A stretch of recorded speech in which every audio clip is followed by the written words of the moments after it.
हाँ दोस्तों, आइए मैं आप लोग को एक चीज़ दिखाता हूँ। इधर देखिए, एक पैरट है जो घोंसला बना रहा है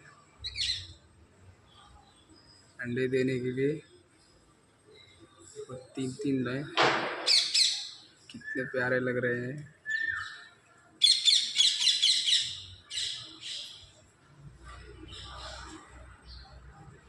घोंसला बन के तैयार भी हो गया है इन लोगों का।